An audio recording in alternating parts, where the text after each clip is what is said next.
The knock on the door came at midnight, and Alina Whitmore knew before she opened it that her life was about to change forever. 3 men in dark coats stood outside her small cottage, holding papers that carried her late father's signature. Behind them, seated in a black carriage with golden trim, was a man whose name alone made grown merchants tremble. Duke Adrian Blackwood had come to collect what he was owed, and what he was owed was more money than Alina would see in 10 lifetimes. She had buried her father only 3 days earlier. The grief was still fresh, sitting in her chest like a stone that would not move. She had not even finished sorting through his belongings when the letters began arriving, each one stamped with the Blackwood seal, each one colder than the last.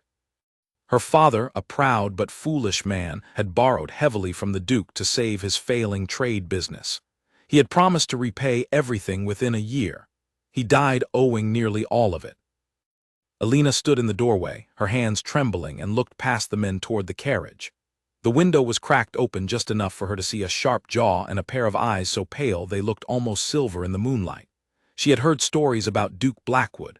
They said he never forgave a debt. They said he had once taken a man's entire estate over a matter of a few hundred coins. She had hoped those stories were exaggerated. Standing there, watching him watch her, she understood they were not. One of the men stepped forward and read from a paper in a flat, practiced voice. Her father's debt totaled nearly 12,000 crowns. She did not have 12 crowns, let alone 12,000.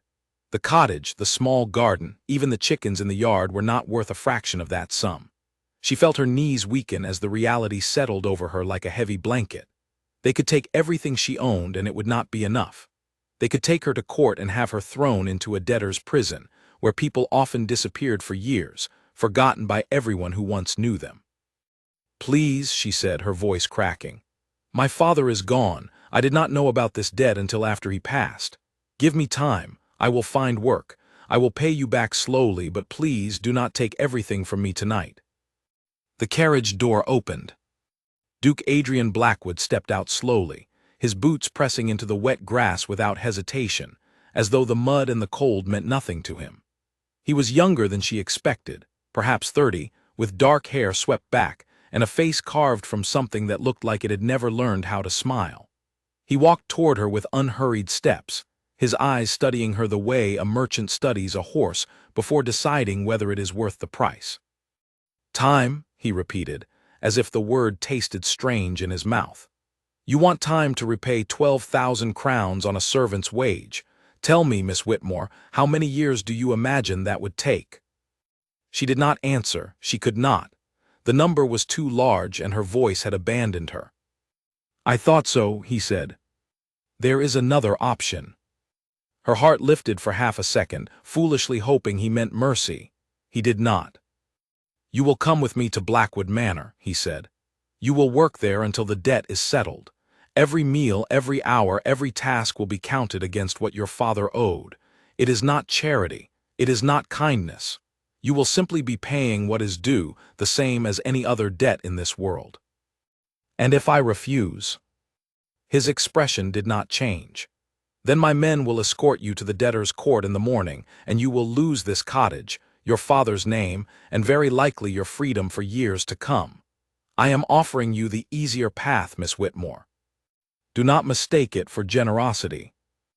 Alina looked at the small home behind her, filled with memories of a father who had loved her clumsily but truly. She looked at the men waiting with their papers, and she looked finally at the Duke, whose pale eyes held no warmth at all. She understood in that moment that she had no real choice. A trapped animal does not choose between 2 doors. It simply walks through the one that does not close immediately behind it. "I will come," she said quietly. "But I want it written that once the debt is paid, I am free to leave, with no further claim against me." For the briefest moment, something flickered across his face. Surprise, perhaps, that she had the nerve to negotiate at all. Then it was gone, replaced by the same unreadable calm. "Fair enough," he said. "Have your things ready by morning." She did not sleep that night. She sat by the small fire in her father's chair, holding the one photograph she had of her mother, who had died when Alina was young. She thought about the years that had led to this moment, and how quickly everything a person builds can crumble because of debts they never knew existed. When the sun rose, She packed a single bag with clothes, a few keepsakes, and the courage she was not sure she actually had. The carriage arrived exactly at dawn. Duke Blackwood was not inside it this time, only two servants who helped her load her bag and said very little during the long ride. Alina watched the countryside change through the window, the familiar hills of her childhood giving way to grander estates, taller gates, and eventually the looming silhouette of Blackwood Manor itself, rising out of the morning mist like something from an old story. The manor was enormous, built from gray stone with towers on either end and windows that seemed to watch her as the carriage rolled up the long driveway. Servants moved briskly across the courtyard, none of them looking her way for more than a passing glance. She stepped down from the carriage with her bag clutched tightly to her chest, feeling smaller than she had ever felt in her life. A stern woman with gray hair, pulled into a tight bun, approached her. This was Mrs. Colton, the head housekeeper, and she wasted no time explaining the rules. Alina would rise before dawn. She would eat in the servants' quarters. She would not speak to the Duke unless spoken to first. She would not wander into the East Wing, which belonged entirely to him. Any mistake, however small, would add time to her debt rather than reduce it. Alina nodded through all of it, absorbing the instructions the way one absorbs bad news, quietly and without argument. She was led to a tiny room near the kitchens, barely large enough for a bed and a small chest for her belongings. It was nothing like her cottage, but it was hers for now, and she told herself that was enough. Her first days at the manor blurred together in a haze of exhausting labor. She scrubbed floors until her knees ached. She carried water up long staircases until her arms burned. She learned the names of the other servants, some kind, some indifferent, a few openly suspicious of the debt-bound girl who had arrived under such unusual circumstances. Whispers followed her through the halls. Some said she must have done something terrible to end up here. Others said her father was a fool who deserved his fate, and that she was simply paying for his mistakes. She did not see the Duke for nearly a week. When she finally did, it was by accident. She had been sent to deliver a stack of linens to the East Wing, a task Mrs. Colton had assigned without thinking, and Alina, unfamiliar with the layout, had taken a wrong turn. She found herself standing in a long hallway lined with portraits of stern-faced ancestors, and at the end of it, a set of double doors slightly ajar. Curiosity, or perhaps simple exhaustion, made her pause. Through the gap in the doors she could see Duke Blackwood standing at a large window, his back to her, staring out at the gray sky beyond. He looked different like this, alone and unguarded. There was a heaviness in his shoulders that she had not noticed before, something that looked almost like loneliness, though she quickly told herself she must be imagining it. A man like him did not know loneliness. A man like him took what he wanted, and never had to feel the weight of missing anything. The floor creaked beneath her foot, and he turned sharply. "What are you doing here?" His voice was sharp, cutting through the quiet hallway like a blade. "I apologize, my lord. I was told to bring linens to this wing, but I lost my way." He studied her for a long moment, his pale eyes narrowing slightly, as though trying to determine whether she was lying. Then, without another word, he pointed toward a door further down the hall and told her the linen closet was there. She thanked him quickly and hurried away, her heart pounding for reasons she could not fully explain. That night, lying in her small bed, she thought about the strange look on his face when she had seen him standing at the window. It unsettled her more than his coldness ever could. Cold men were easy to understand. You simply kept your distance and did what was required. But a man who might be hiding something behind his coldness, that was far harder to predict, and far more dangerous to a heart that had already suffered enough. Days turned into weeks, and Alina settled into the rhythm of her new life, however unwanted it was. She learned which servants she could trust and which ones enjoyed spreading rumors. She learned the sound of the Duke's footsteps in the halls above, heavy and deliberate, always moving with purpose. She learned to keep her eyes down when he passed, though she often found herself sneaking glances anyway, curious despite every warning her mind gave her. One evening, as she carried a tray of tea to the study at Mrs. Colton's instruction, she found the Duke seated behind a large desk, papers scattered before him, his expression tight with frustration. He did not acknowledge her as she set the tray down, and she turned to leave, relieved to escape without another sharp exchange. "Wait," he said. She froze, turning back slowly. "Sit," he said, gesturing to the chair across from his desk. It was not a request. She sat confused and wary, her hands folding neatly in her lap. "You can read and write," he said. It was not quite a question, though he seemed to be waiting for confirmation. "Yes, my lord." My father made sure of it before he lost most of his fortune. He studied her for a moment, then slid a stack of papers across the desk toward her. "My previous assistant fell ill and returned to his family estate. I need someone to help organize these records until I find a replacement. You will do it in the evenings after your other duties." "Why me?" she asked before she could stop herself. His pale eyes met hers, unreadable as always. "Because you are already here and because it will be counted toward your debt, the same as scrubbing floors. Unless you would prefer to continue scrubbing floors." She did not prefer that, and so she nodded, accepting the new task without further argument. It was, she told herself, simply another way to pay what was owed. She refused to let herself wonder why he had chosen her specifically, or why some small part of her felt a flicker of something other than dread at the thought of spending her evenings in his study. As she gathered the papers and rose to leave, he spoke once more, his voice low and edged with something she could not quite name. "Do not mistake this for anything more than what it is, Miss Whitmore. You are only here because of what your father owed me, nothing more." "I understand, my lord," she said, though as she walked out of the study that evening, she was not entirely certain she believed her own words. Something had shifted in that room, something small and quiet, but undeniably real, and she had a feeling that the coming months would test every wall she had built to protect herself.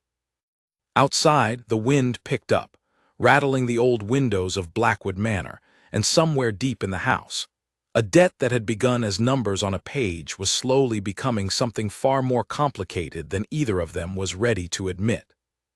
The study became Alina's world in the evenings. Every night after her regular chores ended, she climbed the narrow staircase to the upper floor, knocked twice on the heavy door, and waited for the Duke's low voice to grant her entry. At first, the sessions were silent except for the scratch of her pen and the occasional rustle of papers as she sorted invoices, letters, and ledgers into neat piles. Duke Blackwood rarely spoke to her beyond brief instructions, and she rarely dared to speak first. Yet slowly, almost without either of them noticing, the silence began to change shape. It was no longer the tense silence of two strangers forced together by circumstance. It became something quieter, more comfortable, the kind of silence shared by two people who had grown used to each other's presence, even if neither would admit it. Alina discovered that the Duke's estate was far more troubled than the grand exterior of the manor suggested. Many of his tenants were behind on rent, not because they refused to pay, but because a poor harvest the previous year had left them with almost nothing. Several trade agreements had fallen through due to disputes with neighboring lords. As she organized the papers, she began to understand the shape of the man sitting across from her. He was not simply cruel for the sake of cruelty. He was a man carrying the weight of an entire estate on his shoulders, terrified of failure, and unwilling to show that fear to anyone. One evening, while sorting through a stack of unpaid tenant notices, she noticed something odd. Several of the notices had been marked as forgiven in the Duke's own handwriting, the debts simply erased without any record of payment. She stared at the pages for a long moment, then looked up at him, unable to hide her confusion. "You forgave these debts?" she asked before she could stop herself. He did not look up from his own papers. Their harvest failed. Forcing payment would have left children without food through the winter. It was not generosity, it was practicality. Starving tenants cannot work the land come spring. "That sounds like generosity to me," she said quietly. His pale eyes finally lifted to meet hers, sharp and warning. "Do not romanticize me, Miss Whitmore. I did what made sense for my estate, nothing more. You would do well to remember that the same rules do not apply to your father's debt. His failure was not the result of famine or misfortune beyond his control. It was poor judgment, plain and simple. Alina lowered her eyes and returned to her work, stung by the reminder of exactly where she stood in his eyes. A debt. Nothing more. She told herself she should be grateful he had not humiliated her further, yet something about his words lingered uncomfortably in her chest for the rest of the night. Despite his coldness, small moments continued to surprise her. One night, arriving later than usual after helping an ill kitchen maid finish her duties, Alina found a plate of food waiting on the corner of the desk, still slightly warm. The Duke said nothing about it, simply continuing his work as though it had always been there. She ate quietly, grateful and confused in equal measure, unwilling to ask questions that might make the small kindness disappear. Another evening, a sudden storm knocked out several of the manor's lanterns, plunging the halls into darkness. Alina, startled by the sudden black around her, nearly stumbled on the stairs. A firm hand caught her elbow before she could fall, steadying her instantly. In the dim light of a single remaining candle, she saw the Duke's face closer than she had ever seen it, his expression unreadable but his hand lingering just a moment longer than necessary before he released her and stepped back. "Careful," he said gruffly. "I do not need you adding a broken leg to the list of expenses I am already covering." It was a cold thing to say, yet his eyes, for just a flicker of a second, had shown something that did not match his words at all. Word of these small interactions inevitably spread through the servants' quarters, twisted and exaggerated with each retelling. Some servants began treating Alina with quiet resentment, believing she was currying favor with the Duke to lessen her workload. Others watched her with pity, certain she was being groomed for something far darker than clerical work. Alina ignored the whispers as best she could, focusing instead on the ledgers before her and the slow passing of days that inched her, however slightly, closer to freedom. It was during the 6th week of her evening work that Lady Beatrice Ashworth arrived at Blackwood Manor. Alina first heard the commotion from the kitchens, the sudden flurry of activity as servants rushed to prepare the guest chambers and the finest sitting room. Mrs. Colton explained, with a note of reverence in her voice, that Lady Beatrice was the Duke's cousin, a woman of considerable beauty and even more considerable ambition, who had long been expected to marry into the Blackwood line to consolidate two powerful families. Alina told herself the news meant nothing to her. She was a servant paying off a debt, not a woman with any claim to the Duke's affections. Yet when she caught her first glimpse of Lady Beatrice descending from her carriage, dressed in fine emerald silk with golden curls perfectly arranged beneath a delicate hat, Alina felt an unexpected tightness in her chest that she refused to name. Lady Beatrice's sharp eyes swept over the courtyard, cataloging every servant with the practiced efficiency of someone accustomed to command. When her gaze landed on Alina, it lingered just a moment too long, assessing and dismissive all at once. "And who is this?" Lady Beatrice asked Mrs. Colton, though her eyes never left Alina's face. "A debt servant, my lady, Miss Whitmore. Her father owed a considerable sum to the Duke." "How unfortunate," Lady Beatrice said, her tone suggesting she found it anything but unfortunate. "I do hope she remembers her place while I am here. The Duke has little patience for servants who forget themselves." Alina bowed her head and said nothing, though the warning in Lady Beatrice's words settled uncomfortably in her stomach. She had not forgotten her place. She had never once allowed herself to imagine it was anything other than what it was. Yet the sharpness in Lady Beatrice's gaze suggested the woman saw something Alina herself had not fully acknowledged. That evening, Alina arrived at the study as usual, only to find Lady Beatrice already seated in the chair across from the Duke's desk, laughing softly at something he had said. Alina hesitated at the doorway, uncertain whether to enter. "Ah, the debt servant," Lady Beatrice said, noticing her immediately. "Adrian tells me you have been helping with his correspondence. How industrious of you." "I can return later, my lord," Alina said quickly, eager to escape the sudden tension in the room. "No," the Duke said, his voice firm. "Continue with the ledgers as usual. Beatrice was just leaving." Lady Beatrice's smile did not waver, but something flickered behind her eyes, cold and calculating. Of course, I would not want to interfere with such important work. She rose gracefully, brushing invisible dust from her skirts, and paused beside Alina on her way out. "A word of advice, Miss Whitmore," she said, her voice low enough that only Alina could hear. "Debts once paid are quickly forgotten. Do not mistake temporary usefulness for anything lasting. Men like Adrian do not fall for servants. They simply use what is convenient until something better arrives." She left without waiting for a response, her perfume lingering in the air like an unwelcome reminder of everything Alina was not. Alina took her seat across from the Duke, her hands trembling slightly as she reached for the next stack of papers. She did not look up, afraid he might read something in her expression that she was not yet ready to acknowledge herself. "Ignore my cousin," the Duke said after a long silence. "She enjoys creating discomfort wherever she goes. It is something of a talent." "She is not wrong, my lord," Alina said quietly, still not meeting his eyes. "I am only here because of the debt." "I have not forgotten that." Something in his expression shifted, though he quickly masked it with his usual composure. "Good," he said, though his voice lacked its usual sharpness. "See that you remember it." Yet despite his words, he did not return his attention to his own papers immediately. Instead, he watched her for a long moment, something unreadable passing behind his pale eyes, before finally looking away and resuming his work in silence.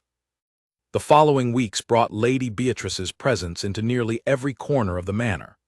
She hosted small gatherings in the sitting rooms, insisted on lengthy carriage rides through the estate with the Duke at her side, and made a point of finding small tasks for Alina that kept her far from the study during the evenings. Alina said nothing, understanding all too well the game being played, yet unable to deny the ache that settled in her chest each time she watched Lady Beatrice's hand rest familiarly on the Duke's arm. One afternoon, while delivering fresh linens to the guest chambers, Alina overheard Lady Beatrice speaking to another visiting noblewoman through a partially open door. "The engagement will be announced by winter," Lady Beatrice was saying, her voice carrying easily through the gap. "Adrian's mother has wanted this union for years. The debt servant is merely a passing distraction, nothing more. Men grow curious about unfamiliar things, but curiosity fades quickly enough, especially once a proper wife takes her rightful place." Alina did not wait to hear more. She set the linens down quietly and hurried away, her heart pounding with an emotion she refused to name, though it felt uncomfortably close to something like heartbreak. That evening she considered not attending her usual duties in the study, uncertain she could face the Duke without her feelings showing plainly on her face. Yet the debt remained unpaid, and duty, however painful, still called. She climbed the staircase with heavy steps and knocked on the familiar door. The Duke looked up as she entered, his expression unusually tired, the lines around his eyes more pronounced than she had noticed before. He gestured for her to sit without a word, and she obeyed, grateful for the silence that followed. It was nearly an hour before he finally spoke, his voice quieter than she had ever heard it. "My cousin can be difficult," he said, not looking up from his papers. "I hope her presence has not made your duties more unpleasant than they already are." "It is not my place to comment on Lady Beatrice, my lord," Alina said carefully. He finally looked up, his pale eyes studying her with an intensity that made her breath catch slightly. "And yet I am asking you to comment anyway." She hesitated, unsure how much honesty was safe to offer a man who held such complete power over her future. "She seems very certain of her place in your life," Alina finally said. "I imagine that certainty comes from somewhere real." Something dark passed across his face, though whether it was anger or something else entirely, she could not tell. "My mother has long wished for a union between our families," he said finally. "It would settle several disputes over land that have plagued both our houses for generations. It would be, by every practical measure, the correct decision." "Then perhaps you should make it," Alina said, though the words tasted bitter as she spoke them. He was silent for a long moment, his eyes never leaving her face. "Perhaps," he said finally, though something in his tone suggested he did not believe his own words nearly as much as he wished he did. Alina returned to her work, her hands unsteady as she organized the papers before her, while outside the study window, the winter that Lady Beatrice had spoken of drew steadily, inevitably closer, carrying with it the promise of decisions neither of them was fully prepared to face. Autumn settled over Blackwood Manor with a chill that crept through the stone walls no matter how many fires the servants kept burning. Alina had grown accustomed to the rhythm of her days, the aching labor of morning chores followed by the quiet, strange comfort of the evening hours spent across the desk from a man who confused her more with every passing week. She told herself repeatedly that her feelings meant nothing, that a debt servant had no business hoping for anything beyond the eventual clearing of her father's name. Yet hope, it seemed, cared little for logic. The accident happened on a gray morning when the ground was still slick with frost. Alina had been crossing the stable yard with a basket of eggs when she heard shouting near the paddock. One of the Duke's horses, a powerful black stallion known for its temper, had broken free from its handler and was charging wildly across the yard. She turned just in time to see the Duke himself standing directly in its path, having apparently stepped out to inspect the new saddle deliveries without noticing the danger approaching from behind him. Without thinking, Alina dropped her basket and ran forward, shouting his name. He turned at the sound of her voice, saw the stallion bearing down on him, and threw himself sideways at the last possible moment. The horse's shoulder still caught him hard enough to send him sprawling into the mud, and by the time the stable hands finally regained control of the animal, the Duke lay motionless on the ground, blood trickling from a cut above his eyebrow. Alina reached him before anyone else, dropping to her knees in the cold mud without a second thought. His eyes fluttered open, dazed but conscious, and for a brief, unguarded moment, he looked at her with something raw and unshielded, something that had nothing to do with debts or duty or the careful distance he usually maintained between them. "Do not move, my lord," she said firmly, pressing the edge of her apron against the cut above his eye. "You have hit your head. Someone fetch the physician immediately." The stable hands scrambled to obey, and within moments a small crowd had gathered, though Alina remained kneeling beside him, her hands steady despite the frantic pounding of her heart. He watched her work, his expression unreadable until finally he spoke, his voice rough. "You could have been trampled," he said quietly. "Running toward a wild horse is not the action of someone concerned only with a debt." "I could not simply watch," she said honestly, too shaken by the moment to guard her words as carefully as usual. "Whatever else is between us, my lord, I did not wish to see you hurt." He said nothing further, though his eyes remained fixed on her face until the physician arrived and gently pushed her aside to examine the wound properly. The Duke was ordered to rest for several days, confined to his chambers under the watchful eye of Mrs. Colton, who took the responsibility with grim seriousness. Alina expected her evening duties in the study to be suspended during his recovery, yet on the second evening, a young footman arrived at her door with a message. The Duke wished for her to continue the ledger work, but in his private chambers, since he was unable to climb the stairs to his study. She hesitated before entering his bedchamber that evening, feeling the impropriety of the situation pressing heavily on her mind. Yet duty, as always, guided her forward. She found him propped against a mountain of pillows, a bandage wrapped neatly around his forehead, looking somehow both more vulnerable and more human than she had ever seen him. "You do not have to stay long," he said as she settled into a chair near his bed, a small writing desk balanced awkwardly on her lap. "I simply did not wish to fall further behind on estate matters." "I do not mind, my lord," she said, and found to her own surprise that she meant it completely. Over the following days, their evenings shifted into something entirely different from the formal exchanges of the study. Confined to his bed, the Duke seemed to lose some of the careful armor he usually wore. He spoke, hesitantly at first and then with growing openness, about his childhood, about a father who had been harsh and demanding, about a mother who had died when he was young and left him to navigate the complicated world of nobility largely alone. Alina listened, offering quiet words of understanding, never pushing him to reveal more than he wished, yet grateful for every fragment of himself he chose to share. In turn, she found herself speaking about her own father, about the mixture of love and frustration she carried for a man who had been kind but reckless, who had left her with nothing but debt and a broken heart. The Duke listened with an attentiveness that surprised her, occasionally asking gentle questions that showed he was truly absorbing her words rather than simply waiting for his turn to speak. One evening, as she prepared to leave after finishing the ledgers, he caught her wrist gently before she could rise from her chair. "Alina," he said, using her given name for the first time since her arrival at the manor. The sound of it in his voice sent an unexpected warmth through her chest. "Thank you for what you did in the stable yard." "I have not properly thanked you, and I should have." "You do not owe me thanks, my lord," she said softly. "I only did what anyone would do." "No," he said, his pale eyes serious. "Not anyone would have run toward a wild horse for a man who has done little but remind them of their debt since the day they arrived.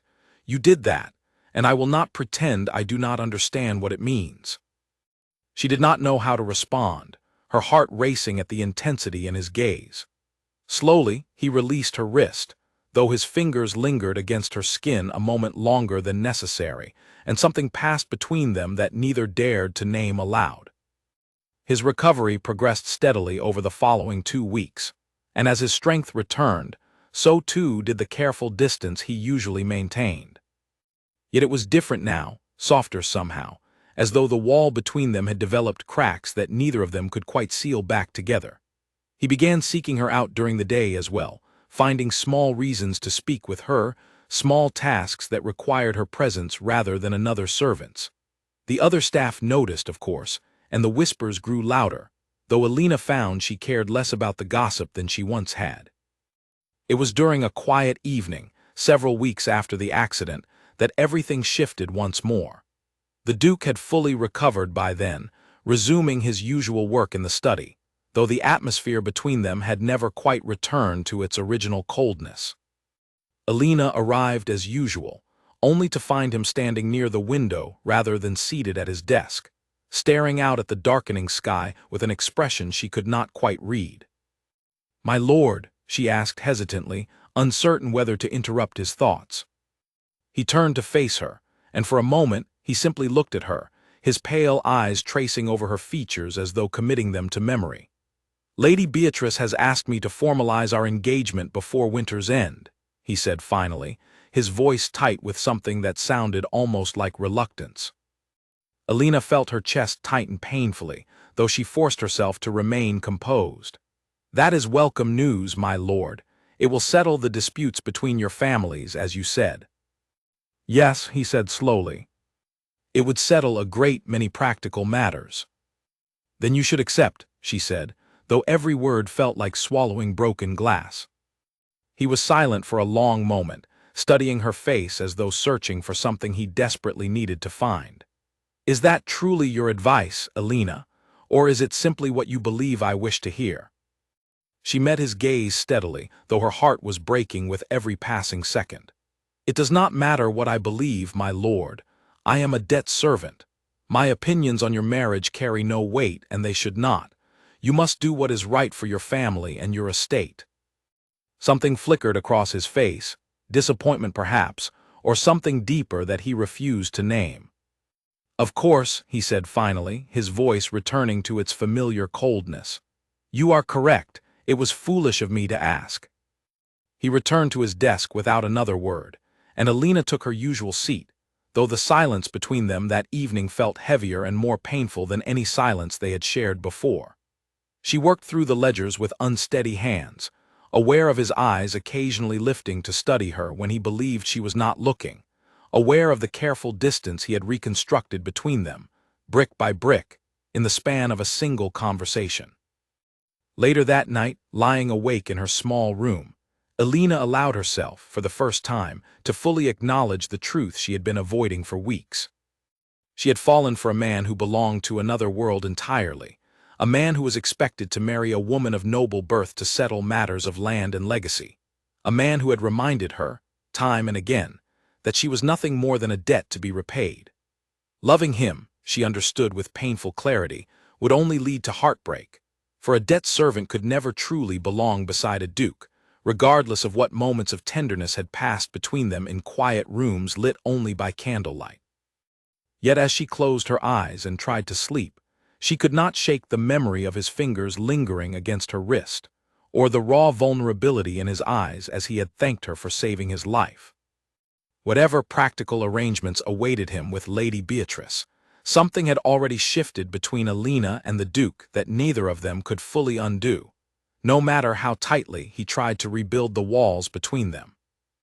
Outside her window, the first snow of the season began to fall, blanketing the estate in white silence, while inside the great house, two hearts wrestled quietly with truths neither was yet ready to speak aloud. Snow continued to fall over Blackwood Manor throughout the following weeks, transforming the estate into a quiet, frozen world that mirrored the tension building steadily inside its walls. Lady Beatrice returned with renewed determination, her visits now accompanied by dressmakers and jewelers, all quietly preparing for an announcement that had not yet been made official but seemed, to everyone watching, only a matter of time. Alina continued her duties with the same steady discipline she had shown since her arrival, though the ache in her chest had settled into something permanent, a quiet companion she carried through every task. She no longer allowed herself to linger in the study after her work was finished, no longer allowed her eyes to meet the Duke's for longer than necessary. It was safer, she told herself, to retreat fully behind the wall of servant and master, rather than risk further heartbreak over something that could never truly belong to her. The Duke, for his part, seemed to notice the shift immediately, though he said nothing about it directly. His temper grew shorter with the staff, his patience thinner with even minor mistakes. Mrs. Colton commented privately to the other servants that she had never seen him so difficult, though none of them dared voice the obvious reason behind his foul mood. It was Lady Beatrice who finally forced matters into the open.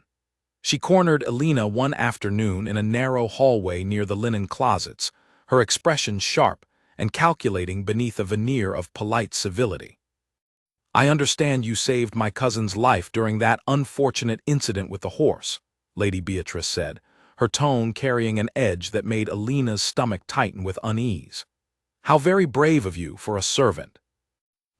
"I only did what anyone would do, my lady," Alina replied carefully, echoing the same words she had offered the Duke weeks earlier. "Perhaps," Lady Beatrice said, stepping closer, her golden curls catching the dim light from a nearby window. "But I have also noticed the way he looks at you now, Miss Whitmore. It is not the way a duke looks at a servant paying off her father's debt. It is the way a man looks at someone he is afraid of losing." Alina's breath caught, though she forced herself to remain outwardly composed. "You are mistaken, my lady. Whatever the Duke feels, it changes nothing about my circumstances here. I am a debt servant, nothing more." Lady Beatrice's smile turned cold. "See that it remains that way. I have spent years preparing for this union. I will not allow a servant girl, however brave or however clever, to interfere with what has already been decided by families far more powerful than either of us. Do you understand me, Miss Whitmore?" "Perfectly, my lady," Alina said quietly, though something inside her rebelled fiercely against the threat, even as she outwardly submitted to it. Lady Beatrice was not satisfied with words alone, however. Within days, rumors began circulating through the manor with alarming speed, whispers claiming Alina had been caught stealing small items from the Duke's private chambers, that she had been seen sneaking out at night to meet with a secret lover in the village, that her father's debt had been the result of criminal dealings rather than simple misfortune. Alina heard the whispers everywhere she went, felt the suspicious glances of servants who had once treated her with at least neutral politeness. She said nothing in her own defense, understanding all too well that denying rumors often only strengthened them further. Yet the weight of the false accusations pressed heavily on her, especially when she noticed Mrs. Colton beginning to watch her more closely, counting the household silver with unusual care whenever Alina was nearby. The situation reached its breaking point on an evening when Alina arrived for her usual ledger work to find the Duke's expression darker than she had ever seen it, a folded piece of paper clutched tightly in his hand. "Sit," he said, his voice cold in a way that reminded her painfully of their very first meeting. She obeyed, her heart pounding with dread as she watched him pace behind his desk, clearly struggling to contain some powerful emotion. "It has come to my attention," he said finally, "that a small ruby brooch belonging to my late mother has gone missing from my chambers. Several servants have suggested you may know something about its whereabouts." Alina's chest tightened painfully at the accusation. "My lord, I have never entered your private chambers except when summoned for the ledgers, and always with another servant present outside the door, as Mrs. Colton instructed. I have taken nothing." "Then explain," he said, his voice sharp, "why the brooch was discovered hidden beneath the mattress in your quarters not an hour ago." Alina stared at him, stunned into silence for a long moment. "That is impossible, my lord. I have never seen this brooch. Someone must have placed it there deliberately." "And who, precisely, would have reason to do such a thing?" he demanded, though something in his eyes suggested he already suspected the answer, even as anger and confusion warred visibly across his features. Alina hesitated, unwilling to directly accuse Lady Beatrice without proof, understanding the dangerous consequences of making such an accusation against a noblewoman with far more power and influence than a debt servant could ever hope to possess. "I do not know, my lord," she said quietly. "I only know that I did not take it." He studied her for a long, tense moment, his jaw tight with visible internal struggle. Finally, he set the paper down on his desk and moved closer to where she sat, his pale eyes searching her face with an intensity that made her breath catch. "I want to believe you," he said quietly, almost to himself. "Every instinct in me wants to believe you." "Then believe me," she said, her voice steady despite the fear coiling tightly in her stomach. "I have never lied to you, my lord, not once since the day I arrived here." He was silent for a long moment, and Alina watched as something shifted behind his eyes, a decision being made that carried weight far beyond the missing brooch. "The brooch will be returned to my mother's collection," he said finally. "No further action will be taken against you regarding this matter, but Alina, I must ask you plainly. Is there anyone in this household who might wish to see you removed or discredited?" She hesitated only briefly before answering honestly. "Lady Beatrice made her feelings toward my presence here quite clear, my lord. I do not say this to cause trouble between you and your cousin. I say it only because you asked." His expression darkened further, though not, she noted with some relief, directed at her. "I see," he said quietly. "Thank you for your honesty, Alina. You may return to your quarters for the evening. We will continue the ledgers tomorrow." She rose to leave, relief flooding through her at having escaped the accusation, yet troubled deeply by the implications of what had just occurred. As she reached the door, his voice stopped her once more. "Alina," he said, and she turned to find him watching her with an expression she had never seen from him before, something raw and unguarded. "Whatever happens between my family and Lady Beatrice's, know that I have never once doubted your character, not truly. My anger tonight was directed at the situation, not at you." "Thank you, my lord," she said softly, and left the study with her heart racing, uncertain whether to feel comforted or more afraid than ever of the growing complications surrounding her position at Blackwood Manor. The following days brought a noticeable coolness between the Duke and his cousin, though Lady Beatrice remained at the manor, her smile never wavering despite the obvious tension simmering beneath the surface. Alina kept her distance from both of them as much as her duties allowed, hoping desperately that the incident with the brooch had been an isolated event rather than the opening move in a longer, more dangerous game. She was wrong. Barely a week later, Alina was summoned unexpectedly to the main sitting room, where she found not only the Duke and Lady Beatrice waiting, but also several other household staff gathered along the walls, along with a stern-faced man she did not recognize, dressed in the formal attire of a magistrate. "Miss Whitmore," the magistrate said, consulting a paper in his hands. "You have been accused of theft, forgery, and attempting to manipulate your position within this household for personal gain. Given the seriousness of these accusations, the Duke has requested a formal hearing to settle the matter once and for all." Alina felt the blood drain from her face as she looked toward the Duke, searching his expression for some sign of reassurance. His face, however, had returned to the cold, unreadable mask she remembered from their very first meeting, giving her no indication of what he truly believed. Lady Beatrice stood slightly behind him, her expression carefully arranged into one of solemn concern, though Alina did not miss the faint, satisfied gleam in her eyes as the magistrate began reading the formal accusations aloud, each one more damning and more fabricated than the last.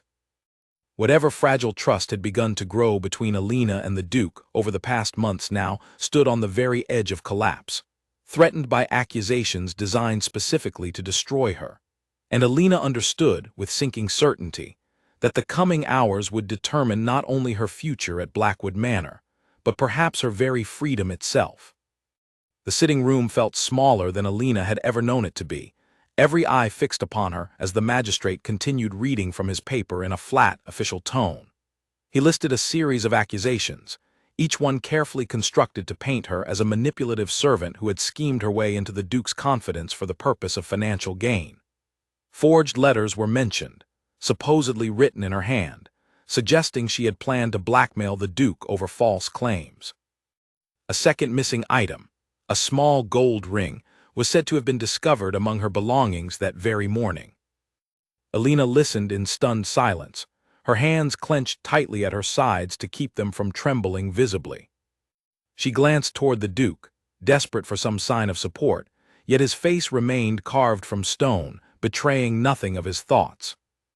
"Miss Whitmore," the magistrate said finally, lowering his paper, "do you have anything to say in response to these accusations?" Alina straightened her spine, drawing on every ounce of courage she possessed. "I have taken nothing from this household, sir. I have written no letters attempting to blackmail anyone. I came here to pay a debt left by my father, and I have done nothing since my arrival except work diligently to fulfill that obligation." "And yet," the magistrate said, "two separate items of value have now been discovered among your possessions, along with letters bearing what appears to be your handwriting." "Then someone has forged my handwriting and planted these items deliberately," Alina said firmly, refusing to let her voice waver despite the fear coursing through her. "I would ask that the letters be examined carefully. I am certain any true comparison of my handwriting, which the Duke himself has seen extensively through months of ledger work, will reveal the difference immediately." A murmur passed through the gathered servants at this suggestion, and Alina watched the Duke's expression shift slightly, a flicker of consideration passing behind his pale eyes for the first time since the hearing began. "Bring the ledgers," the Duke said suddenly, his voice cutting through the room with sudden authority. "If Miss Whitmore's handwriting is available for comparison across months of documented work, we can settle this matter definitively rather than relying on accusations alone." Lady Beatrice's composed expression flickered for just a moment, a crack appearing in her carefully maintained mask before she smoothed it over again. "Surely that is unnecessary, Adrian. The evidence already speaks clearly enough." "Nothing about this situation has been clear from the beginning, Beatrice," the Duke replied, his tone carrying a warning edge that made several servants shift uncomfortably where they stood. "I intend to see the truth established properly, regardless of whose comfort it disturbs." The ledgers were brought promptly, and a scholar familiar with handwriting analysis, hastily summoned from a neighboring estate, spent nearly an hour comparing the supposed forged letters against months of Alina's careful, consistent handwriting in the household records. Alina stood throughout the examination with her heart pounding, watching every subtle movement of the scholar's expression for some hint of the verdict to come. Finally, the scholar straightened and addressed the room. "The handwriting in these letters does not match Miss Whitmore's hand in any meaningful way. The similarities are superficial at best, likely the work of someone attempting a hurried imitation rather than a true forgery expert. I would stake my professional reputation on the conclusion that Miss Whitmore did not write these letters.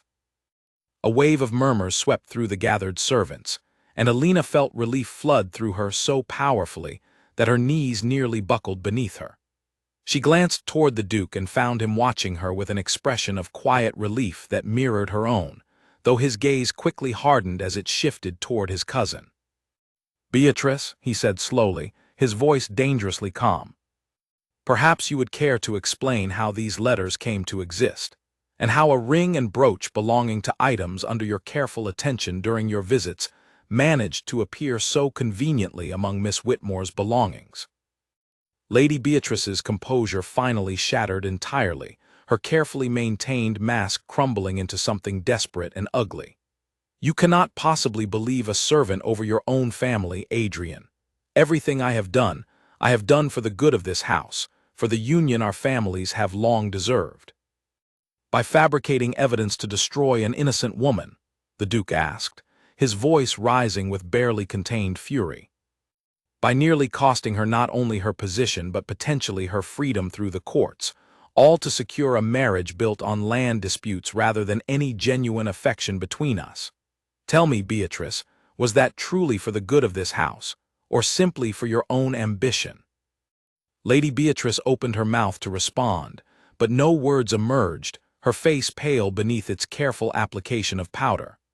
The magistrate, sensing the shifting tide of the room, cleared his throat and addressed the gathering formally. "Given the evidence presented, I find no basis for the accusations against Miss Whitmore. This hearing is concluded. However, given the serious nature of fabricating evidence and attempting to manipulate a formal proceeding, I would strongly suggest, Lady Beatrice, that further investigation into your conduct may be warranted, should the Duke wish to pursue the matter." The room fell into stunned silence as Lady Beatrice, without another word, turned and swept from the sitting room, her golden curls bouncing with the force of her hurried departure, leaving behind a heavy, charged silence that seemed to hang over every remaining occupant of the room. Alina remained standing where she was, still trembling slightly from the ordeal, uncertain what to do or say now that the accusations against her had been so thoroughly dismissed. The Duke dismissed the remaining servants and the magistrate with brief words of thanks, until finally only Alina remained in the room with him, the heavy silence between them filled with everything neither of them yet knew how to say. "I am sorry," he said finally, his voice quieter than she had ever heard it. "I should never have allowed this hearing to proceed as far as it did. I should have trusted you from the very first accusation." "You sought the truth rather than simply believing the worst," Alina said softly. "I cannot fault you for wanting proof, my lord, not when the accusations were serious enough to threaten my freedom." "Alina," he said, stepping closer, his pale eyes searching her face with an intensity that made her heart race painfully in her chest.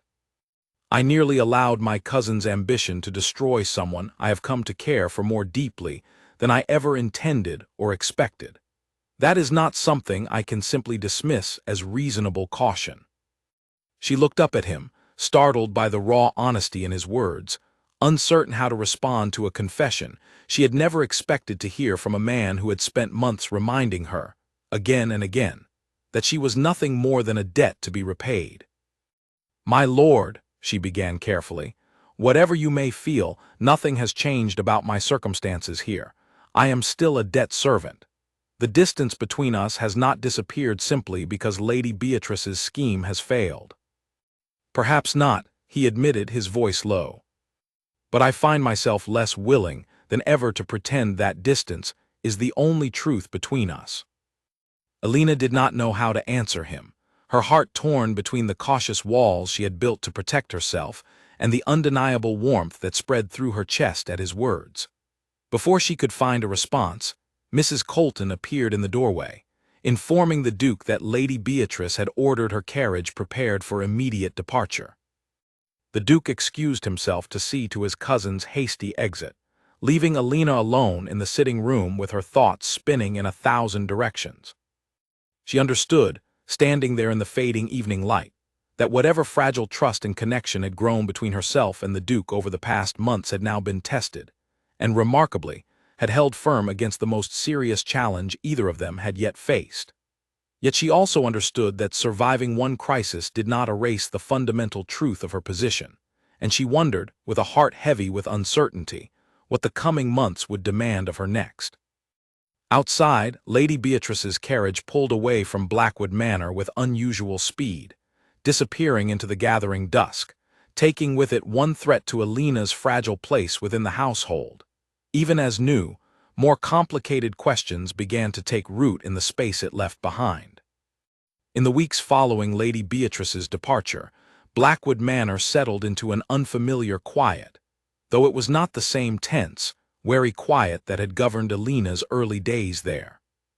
Something had shifted permanently within the household, and the servants, who had once whispered rumors about the debt servant with cruel curiosity, now regarded her with a new kind of respect, having witnessed firsthand how she had faced serious accusations with dignity and emerged with her honesty fully vindicated. The Duke himself had changed as well, though the change was subtle, visible mostly to Alina, who had spent enough evenings in his company to notice the small shifts in his demeanor. He no longer maintained the same careful distance during their evening work in the study. He asked after her well-being more frequently, inquired about her thoughts on estate matters beyond simple clerical tasks, and occasionally, when he believed she was not watching closely, allowed his gaze to linger on her with an expression of quiet, unguarded affection. Yet despite these small changes, he never spoke again of the feelings he had confessed on the evening of the hearing, and Alina, cautious and still uncertain of her place within his world, did not press him to revisit the conversation. She told herself it was safer this way, that whatever momentary vulnerability had passed between them during a moment of crisis need not define the ongoing reality of her circumstances. She was still a debt servant. He was still a duke. The distance between their worlds had not disappeared simply because a scheme against her had failed. Yet as winter deepened around the estate, small moments continued to accumulate between them, each one chipping away further at the careful walls Alina had tried so hard to maintain. He began walking with her occasionally during her rare free hours, ostensibly to discuss estate matters, though their conversations often wandered far beyond ledgers and tenant disputes into more personal territory. He asked about her childhood, about the mother she barely remembered, about the dreams she had once held before her father's debt reshaped her entire future. In turn, Alina learned more about the man beneath the Duke's title. She learned that he had never wanted the responsibility that fell to him after his father's death, that he had spent years feeling like an imposter playing a role he had never chosen for himself. She learned that his coldness toward the world had developed slowly, born from years of being taken advantage of by those who saw only his title and wealth rather than the person beneath them. She began to understand that his harsh reminder of her position as merely a debt had been, in some strange way, as much a wall to protect his own heart as it had been a statement of fact. One particularly cold evening, as snow fell heavily outside the study windows, the Duke set down his pen and looked at her with an expression more open than she had ever seen from him. "Alina," he said quietly, "I have been thinking about what happens once your father's debt is fully repaid." Her heart clenched painfully at the reminder, and she forced herself to keep her expression neutral. "I imagine I will return to whatever life remains available to me, my lord. Perhaps I will find work in the village or seek a position in another household." "And if I asked you to remain here in a different capacity entirely?" he asked, his voice carrying a hesitance she had never heard from him before. Alina's breath caught, uncertain how to interpret his words. "What capacity do you mean, my lord?" He rose from his desk and moved around it to stand closer to her, his pale eyes serious and unguarded in a way that made her pulse race. "I mean, Alina, that I have found myself unable to imagine this house, or my life within it, without your presence in it. I have tried, these past weeks, to convince myself that what I feel is simply gratitude for your loyalty during a difficult time, or perhaps mere fondness born from months of shared company.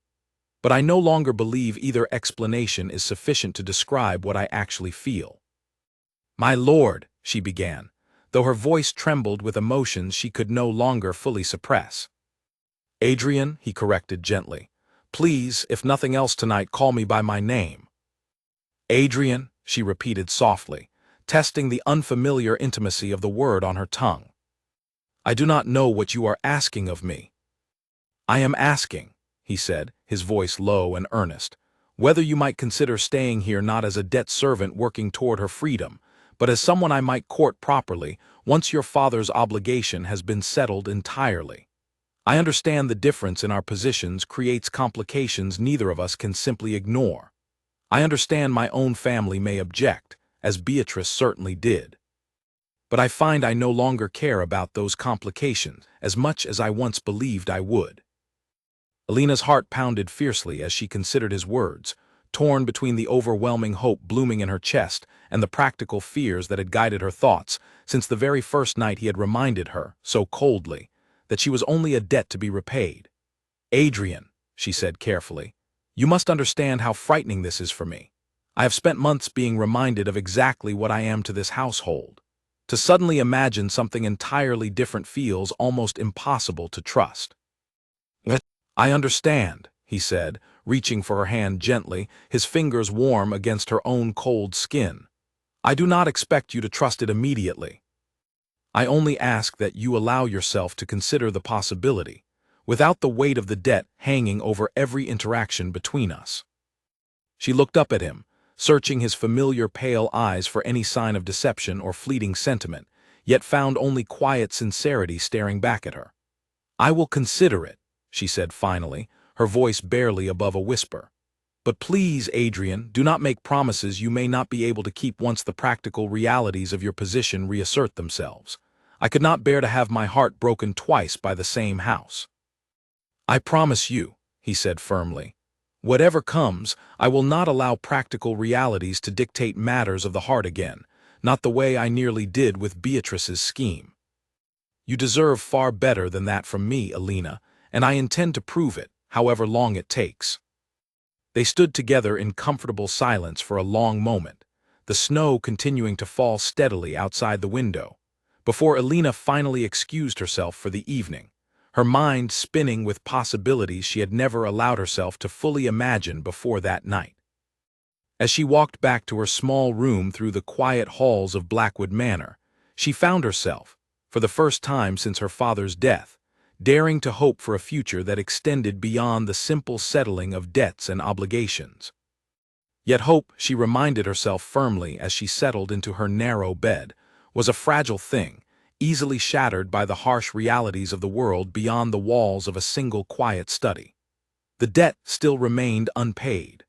The Duke's family would surely have opinions about any relationship developing between their heir and a servant girl.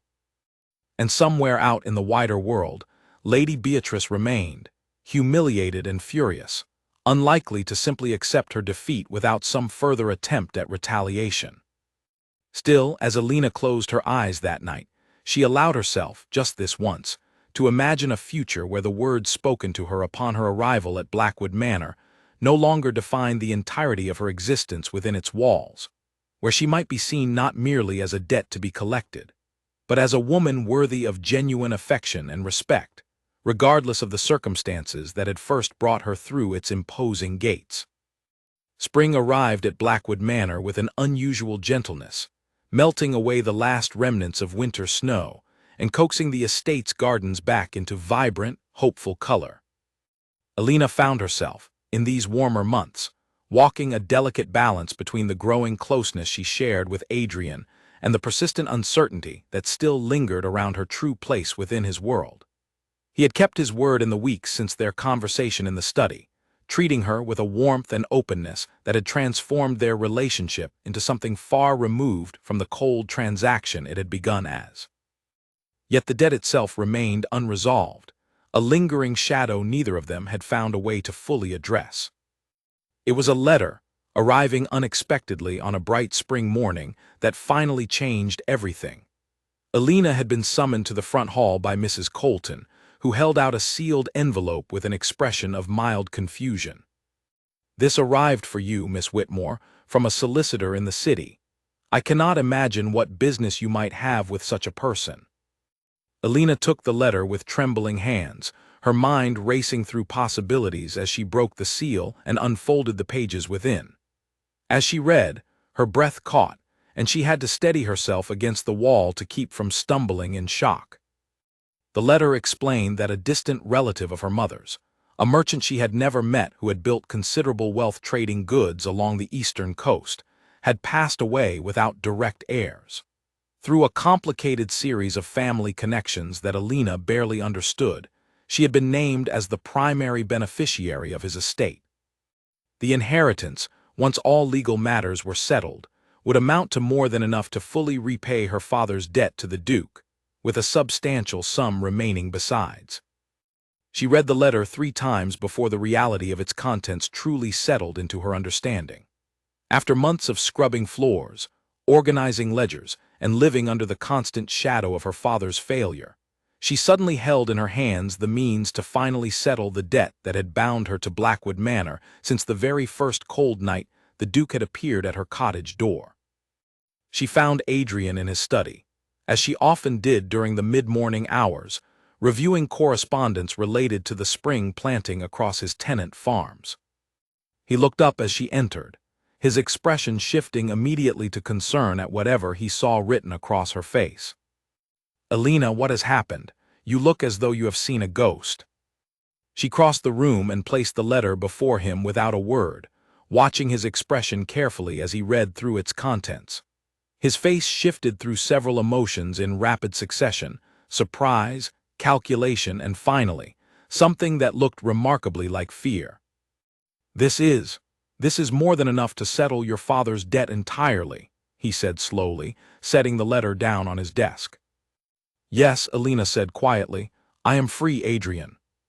Once the legal matters are finalized, I will owe you nothing more."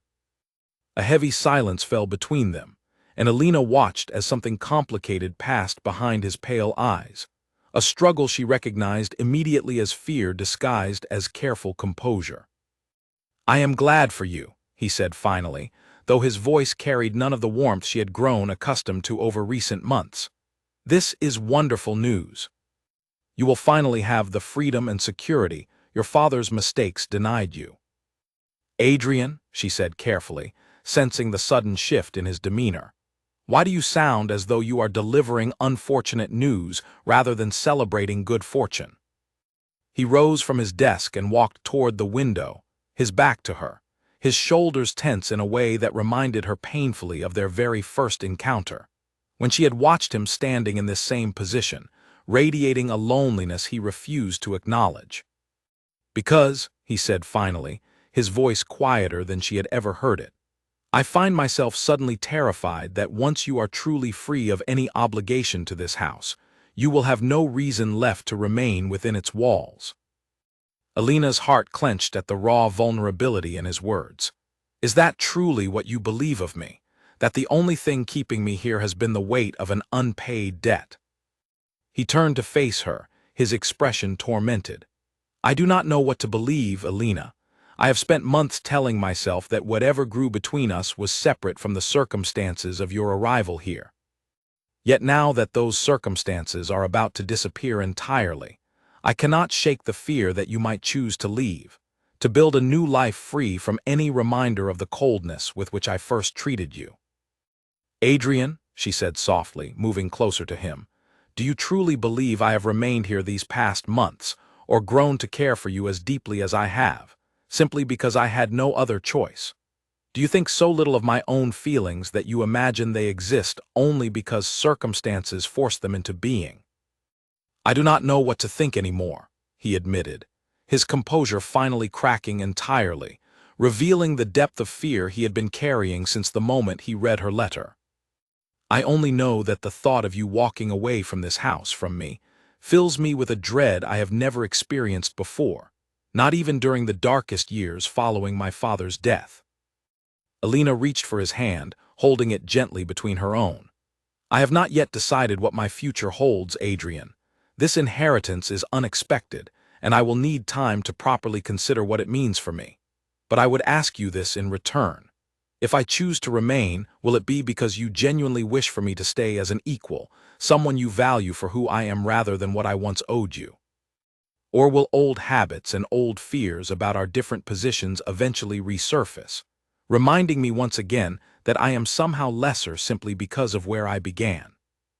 He was silent for a long moment, clearly wrestling with the weight of her question. I cannot promise perfection, Alina. I have spent my entire life being taught that position and title determine worth, that practical considerations must always outweigh matters of the heart. Unlearning those lessons will not happen instantly, however much I might wish it could. Then perhaps, she said gently, we both have things to consider before deciding what comes next. She left the study that afternoon with her thoughts more troubled than they had been in months.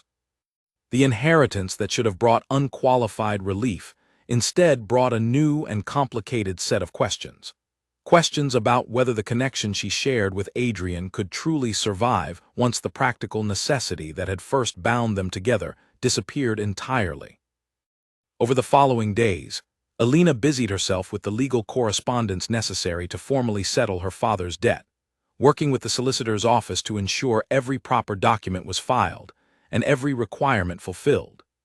Adrian remained polite and correct throughout the process, yet the easy warmth that had characterized their recent months together seemed to have retreated behind a careful, guarded distance once more, as though he were bracing himself for an ending he considered inevitable. Finally, on a warm afternoon in late spring, the last of the necessary paperwork was completed. Alina stood in the study, formally free of any debt to the Blackwood family for the first time since her father's death, holding the official documentation that confirmed her release from obligation.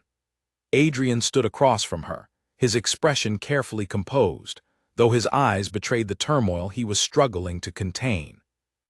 "It is done, then," he said quietly. "You are free to go wherever you choose, Alina. No further claim exists between us."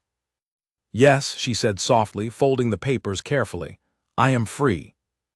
"What will you do now?" he asked, his voice tight with barely controlled emotion. Alina looked at him for a long moment, considering her answer carefully.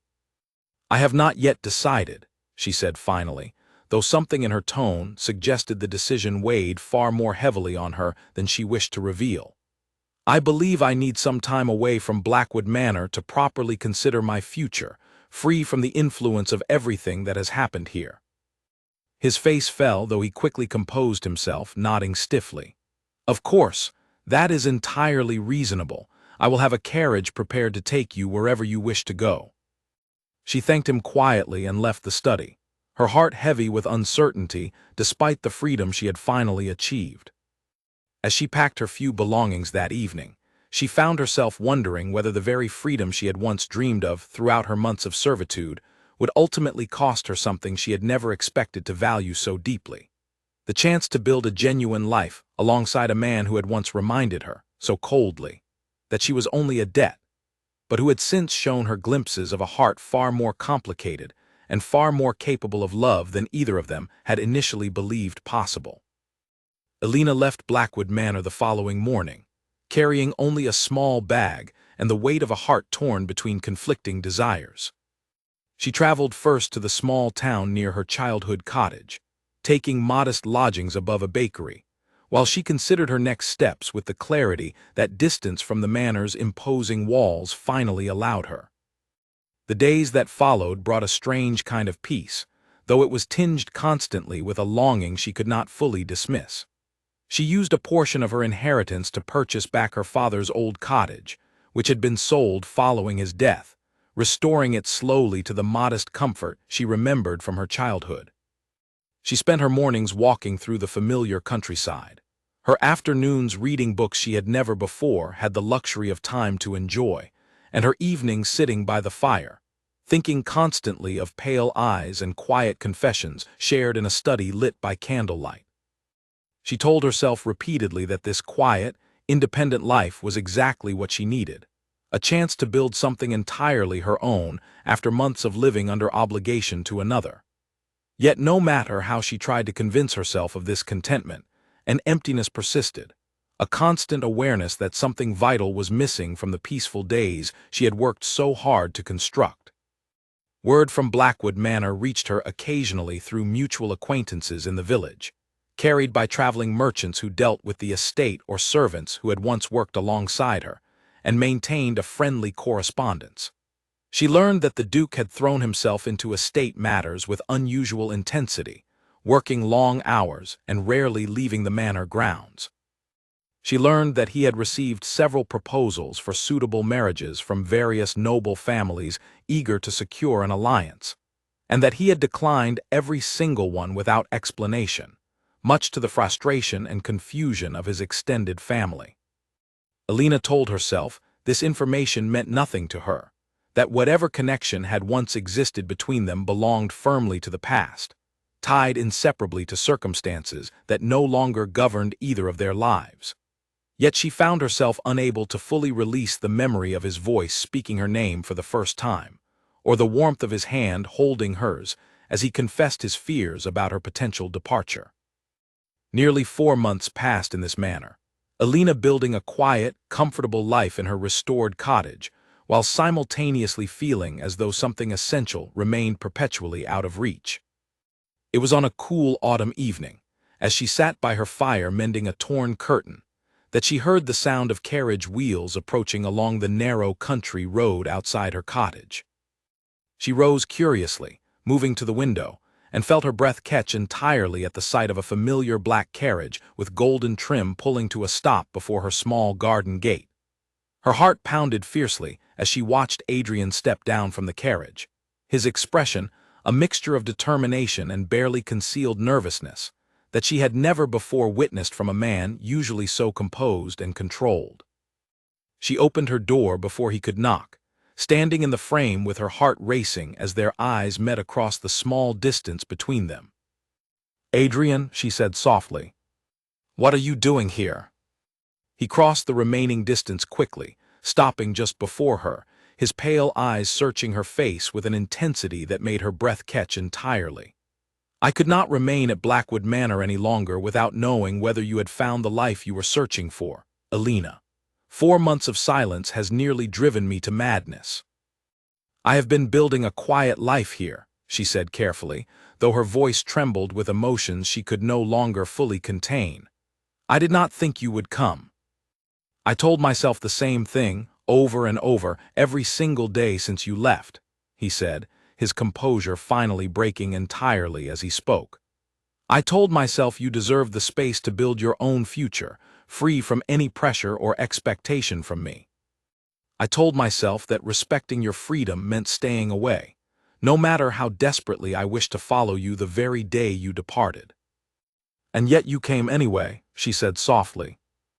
"I came," he said, "because I have realized these past months that respecting your freedom does not mean I must hide the truth of my own heart from you. Alina, I have declined every marriage proposal offered to me since your departure, not out of stubbornness or pride, but because none of those women were you, and I could no longer pretend that any arrangement built on practical considerations alone could ever satisfy what I truly desire." Alina's eyes filled with tears she could no longer suppress. "Adrian, I have spent every day since I left wondering whether I made the wrong choice, whether independence was truly worth the emptiness that has followed me through every quiet evening in this cottage." He reached for her hands, holding them gently between his own, his eyes never leaving her face. "Alina, I am not here to remind you of any debt, or any obligation, or any circumstance that once bound us together against our will. I am here as a man who has fallen completely and irreversibly in love with a woman who taught him, through months of quiet courage and genuine kindness, that his heart was capable of far more warmth than he ever believed possible. I am begging you, Alina, not as a duke commanding a servant, but as a man utterly devoted to you, please do not leave me to face the rest of my life without you beside me." Tears streamed freely down Alina's face as she absorbed the full weight of his words. Every fear and doubt she had carried through the long months of separation, finally beginning to dissolve beneath the raw sincerity in his voice. "Adrian," she said softly, "you must understand, if I choose to return with you, it cannot be as the debt servant I once was. I will not accept a life where I am constantly reminded of my origins, or treated as somehow lesser because of the circumstances that first brought me into your household. I would never ask that of you, he said firmly. I am asking you to return as my equal, as the woman I hope to marry, if you will have me, regardless of what my extended family or wider society might say about the difference in our origins. I have spent too many months without you to care any longer about practical considerations that once seemed so important to me. Alina looked at him for a long moment, searching his familiar pale eyes for any trace of the coldness that had once defined their earliest interactions, yet finding only warmth, sincerity, and a vulnerability he had clearly worked hard to overcome in order to stand before her this evening. Then yes, she said finally, her voice steady despite the tears still falling freely down her cheeks. I will return with you, Adrian. Not out of obligation, and not out of any debt that once bound me to your household, but because I have discovered, through these long months of separation, that my heart belongs beside yours, regardless of the different worlds we were born into. He pulled her into his arms without hesitation, holding her close as though afraid she might disappear if he released her even for a moment. Alina wrapped her arms around him in return, finally allowing herself to fully believe in the possibility of a future built not on debts and obligations, but on genuine, mutual love freely chosen by two people who had overcome every obstacle placed between them. Standing together in the doorway of her small cottage as the autumn evening deepened around them, Alina understood that the journey which had begun with such cold, transactional words nearly a year earlier had transformed into something neither of them could have possibly predicted. A love strong enough to survive schemes, false accusations, painful separations, and the weight of an entire society's expectations, proving finally that true worth could never be measured in coins or debts. But only in the courage two hearts found to choose each other, freely and completely, against every obstacle the world placed in their path. The return journey to Blackwood Manor felt entirely different from the one Alina had made nearly a year earlier, when she had traveled the same roads with a heavy heart and a single bag containing everything she owned. This time, she sat beside Adrian in the carriage, her hand resting comfortably in his, watching the familiar countryside pass by with a sense of hope rather than dread settling warmly in her chest. News of their engagement spread quickly through the estate and beyond, met with a mixture of reactions from the wider Blackwood family. Some distant relatives expressed quiet disapproval, muttering about propriety and appropriate matches for a man of Adrian's standing. Yet Adrian faced every objection with a calm resolve that Alina had never witnessed from him during the early months of their acquaintance, firmly reminding anyone who questioned his choice that he had spent enough years allowing practical considerations to dictate matters that should rightfully belong to the heart alone. Mrs. Colton, upon hearing the news, embraced Alina warmly, tears gathering in her stern eyes as she admitted she had suspected such an outcome for months, though she had never dared voice her suspicions aloud. The other servants, who had once whispered rumors about the debt servant with such casual cruelty, now greeted her return with genuine warmth, several of them confessing privately how deeply they had admired her quiet strength throughout the trials she had faced during her time at the manor. The wedding itself took place the following spring, held in the gardens of Blackwood Manor beneath blossoming trees that Alina had once tended as part of her daily duties, now transformed into the beautiful backdrop for a celebration neither of them could have imagined possible during those first cold, transactional weeks of her arrival. Alina wore a gown of simple elegance, refusing the elaborate finery some had suggested, choosing instead to honor the humble beginnings that had shaped her journey to this moment. Adrian stood waiting for her beneath an arch of white flowers, his pale eyes shining with an emotion far removed from the careful coldness that had once defined his every interaction with her. As they exchanged their vows before family, friends, and the gathered household staff who had witnessed every step of their unlikely journey together, Alina felt a profound sense of completeness settle over her, a recognition that every hardship she had endured, from her father's devastating debt to the painful schemes orchestrated by Lady Beatrice, had ultimately led her toward a love more genuine and enduring than she had ever dared to hope for during those first desperate nights following her father's death. In the years that followed, Adrian proved true to every promise he had made that autumn evening at her cottage door.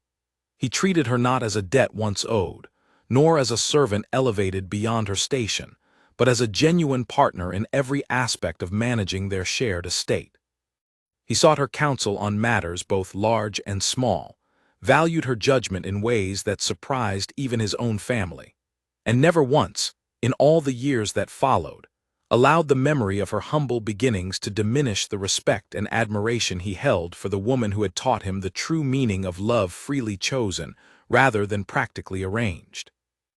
Alina, for her part, used a portion of her inheritance to establish a small fund, supporting tenant families who found themselves facing hardship through no fault of their own, ensuring that no other family would face the same devastating circumstances that had once forced her father's debt upon her.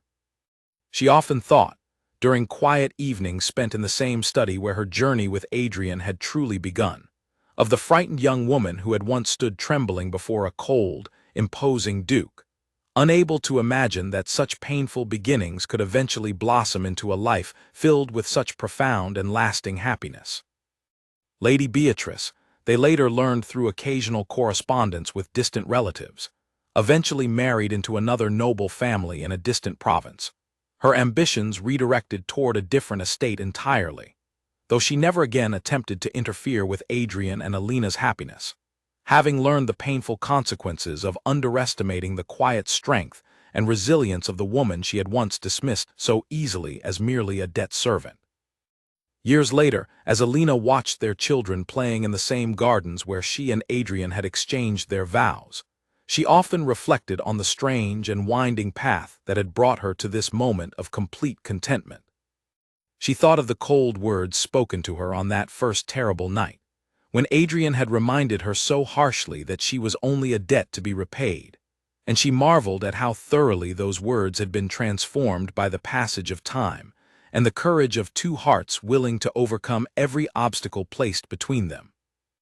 The debt that had once bound her to Blackwood Manor had long since been settled, yet what remained in its place was something far more valuable than any sum of coins could ever measure: a partnership built on mutual respect, genuine affection, and the shared understanding that true worth could never be determined by circumstances of birth or fortune, but only by the depth of character revealed through how one faced life's most difficult trials. As the sun set over Blackwood Manor on another peaceful evening, casting warm golden light across the gardens where their story had truly found its happy resolution, Alina leaned against Adrian's shoulder, watching their children's laughter fill the air, and felt nothing but gratitude for the unexpected journey that had led her from a debt-ridden cottage to a life filled with more love and purpose than she had ever dared to imagine possible during those first frightening days at Blackwood Manor's imposing gates.